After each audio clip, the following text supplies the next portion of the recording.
आज चाहिँ हाम्रो सन्डेको दिन पैदल यात्रा घाम भए पनि रुममा बस्दा अलिक बोरिङ लागेर यसो बाहिर त निक्लेको हो। अब यसो जङ्गलतिर घुमघाम गऱ्यो, खोलाको किनारतिर, अनि हावा शीतल चलेको छ। घाम लागे पनि अब त्यसले गर्दाखेरि यता अगाडिपट्टि चाहिँ धानहरू रोपाइ भइरहेको छ। यतापट्टि भर्खर त भने यतापट्टि अलिक चाँडो भइसकेको छ। यतापट्टि चाहिँ गाछ हान्न थालिसकेको छ। यस्तै छ दक्षिण कोरियाको चाहिँ ठाउँ। यो चाहिँ अलिकति हो गाउँ साइड हो, सिने सहर साइडपट्टि हो भन्दा पनि चाहिँ गाउँ साइड हो। अनि यता पर चाहिँ अब त्यो पर देखेको चाहिँ गाई फार्म हो, गाईहरू पालेको छ यहाँ। अनि यहाँ चाहिँ कुखुरा फार्म यो चाहिँ माथि जङ्गल, यतापट्टि फेरि धान खेती छ।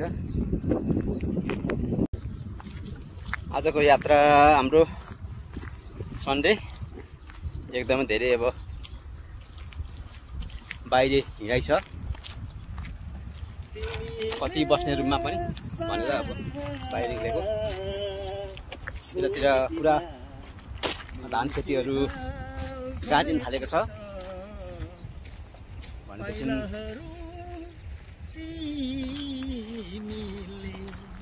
यो बाटो हामी हिँड्दै आएका छौँ।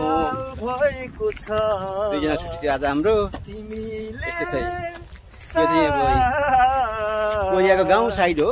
अनि गाउँ साइडमा पनि मजै हुँदो रहेछ एउटा। यता पनि धान छ पुरा, यता पनि पुरा धान खेती छ भनेदेखि यतापट्टि चाहिँ गाई फार्म हो। यतापट्टि चाहिँ एकदमै हरियो हो। यो त गाँदिसकेको छ पुरा धान त।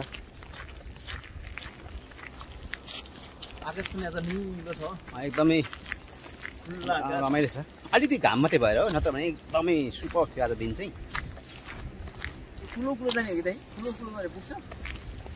सायद पुग्छ तर घुम्ती हुन्छ होला नि। त बाटो त्यही होला जाने, खोइ बाटो छैन के हो।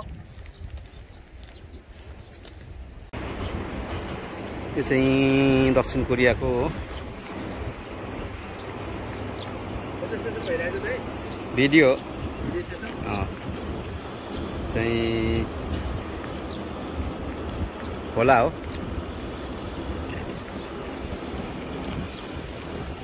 यतापट्टि खोला छ भने यतापट्टि चाहिँ गाउँ नै हो एउटा।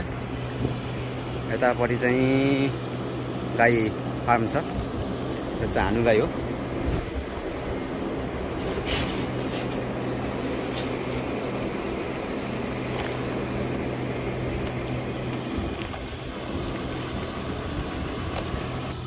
आजको यो घाममा चाहिँ हाम्रो पदयात्रा चलिरहेको छ।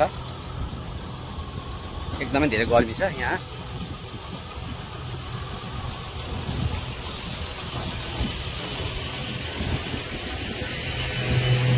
पुरा सबैले बुलाएर हिँड्दैछौँ हामी।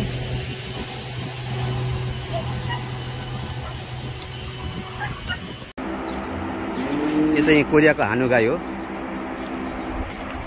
यो चाहिँ रातो खालको हुन्छ, हानु भन्छ। यो चाहिँ दुध दिने होइन, यो चाहिँ मासुको लागि हो।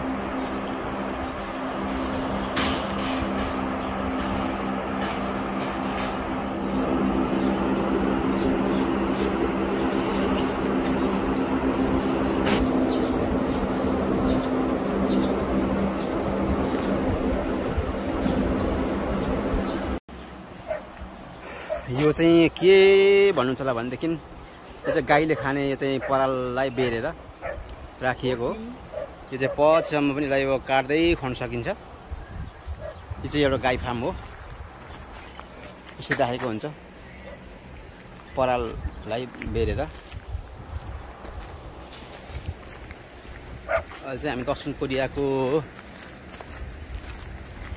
अलिकति अब गाउँ एरियामा छौँ, घुमिरहेका छौँ। कुकुर पनि यहाँ पालिरहेको छ। यहाँ दुईवटा कुकुर यहाँ सुरक्षाको लागि।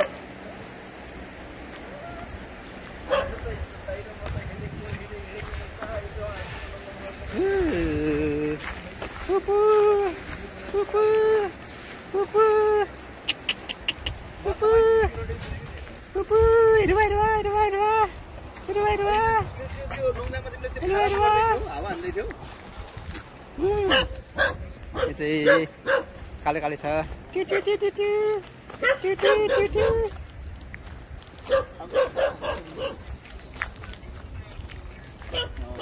यो चाहिँ धान खेती हो परैसम्म धान खेती भर्खर रोपेर जाग्दैछ अहिले हाम्रो नेपालमा पनि धान रोप्ने बेला चाहिँ भाउ हुँदैछ तर हाम्रो भन्दा चाहिँ अलिकति चाँडो रोप्ने गर्दछ यता पनि यो बाटो हो भने यता पनि फेरि अब धानहरू पुरै धान रोपिरहेको छ अनि यो त गाउँ भएको कारणले बस्ती एकदम पातलो छ